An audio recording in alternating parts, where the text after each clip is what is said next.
This is the Gravastar Mercury X Pro. It's an upgrade of the Mercury M2 gaming mouse that we have reviewed before, and it has PAW3950, supports 8K polling rate, and it's lightweight too. But are these features and its other specifications enough to entice you in getting one? Let's find out.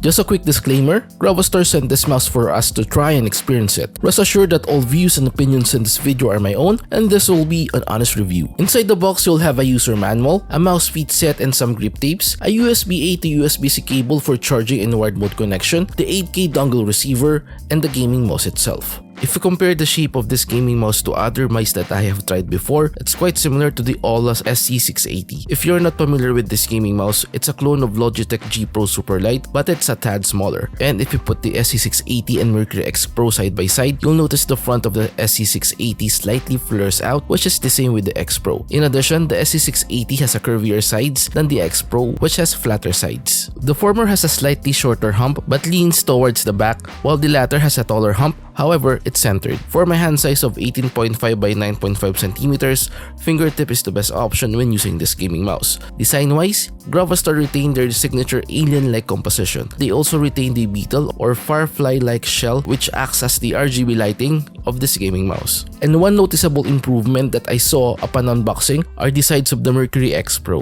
In Gravastar M1 and M2, it's quite difficult to hold or grip the mouse because there's no proper thumb and pinky finger support. Now, Gravastar made it simpler and followed most magnesium alloy gaming mice we see in the market. And regarding its weight, this gaming mouse weighs 52 grams on my scale. The advertised weight is 49 grams, and I think the difference between the actual and advertised weight is okay. Weight is also one of its selling points. Gravastar listened and reduced the weight of their Mercury X Pro. In their previous release, the gaming mouse was heavier, yet the build and structure looks lighter. So for me, it's a good thing they listened and made necessary changes. Aside from the aforementioned improvement, the weight balancing of Mercury X Pro is leaning towards the front rather than the back. And checking the coating, it feels a little bit slippery, especially on both main clickers. This is also the same for the body. Good thing the sides of the mouse have holes, which helps it in gripping it. The Gravastar Mercury X Pro also supports up to 8K polling rate, just like most flagship releases last year. There's only one dongle or receiver that is included in the package, and you can switch polling rates via the software. And so far, I haven't experienced any issues when connecting wirelessly in more than 4 weeks of using this mouse. Moving forward to the battery, the Mercury X Pro has 400 mAh capacity. In my testing, I got 69 hours of wireless usage while connected to 1K polling rate. And for its charging time, I was able to record more or less 2 hours. The beetle-like shell of this mouse is not just for RGB lighting, but also acts as the battery indicator. It will blink red if the battery is in critical levels. And if you flip the mouse, you'll notice the skates are not as big or wide as most gaming mice. But the gliding experience is still smooth, or there's no grinding, or it doesn't need a break-in period. Aside from the aforementioned features of Mercury X Pro, build quality is one of its best features in my opinion. It's a magnesium alloy gaming mouse, and you will not hear any creaking, flexing, or creaking sounds when you try pressing the sides, top, and bottom of the mouse. By the way, here's a quick demo.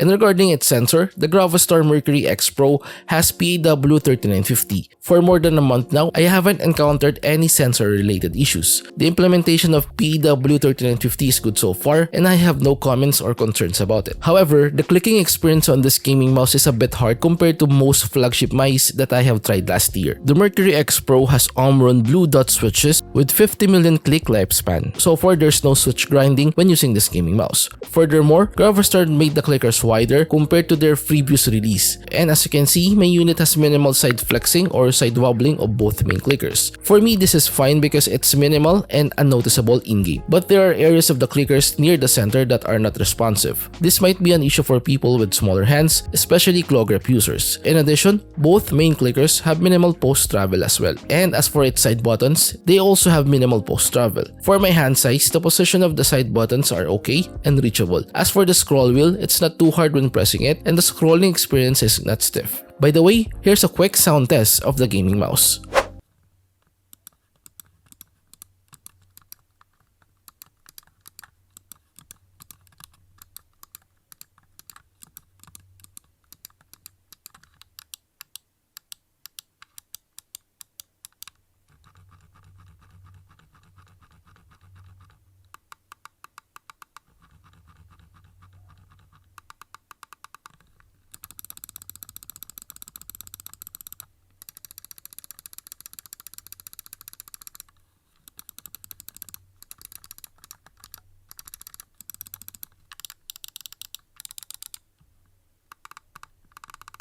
Meanwhile, the software of Mercury X Pro is already web-based. Accessibility-wise, this is a good move. You can fine-tune this gaming mouse regardless if you're using a laptop or a desktop, Windows or Mac. And just like most gaming mouse applications, you can set the DPI settings in increments of 50s, adjust the polling rate, and lift-off distance. As of the making of this video, the price of Mercury X Pro is discounted and it's around $126 or almost 7,400 pesos. As for its original price, it's around $140 or almost 8,200 pesos. By the way, the link to their official website is posted below. Feel free to visit it in case you're interested.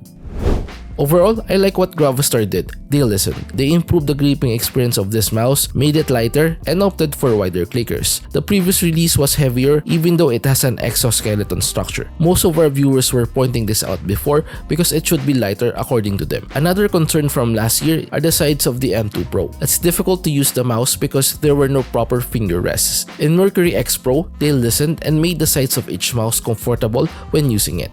However, I still have concerns with this gaming mouse. My first concern is the switches. With the price of $126 or $140, it should be optical switches already. Some flagship mice that were released last year with cheaper prices have optical switches. Moving forward, my second concern is the design of the clickers. Yes, they made them wider, but there are areas, specifically the part near the center, that are unresponsive. This might be a problem to people with smaller hands who prefer using aggressive claw grip. And my last concern is the tactility of the switches. It's quite hard for me, to be honest. This is for sure a minor one, but it might be important to some people. Hopefully, these concerns will be addressed by Gravastar on their next iteration. Other than these three concerns, I'm good with this mouse. It performed well on my testing, it's lightweight, has decent battery life, and like I said earlier, has good build quality. If you're into magnesium alloy gaming mice with the latest specifications, consider this mouse as an option. Also, it's a cheaper alternative to Final Mouse's magnesium alloy lineup and other gaming mice above $160 with the same build and structure.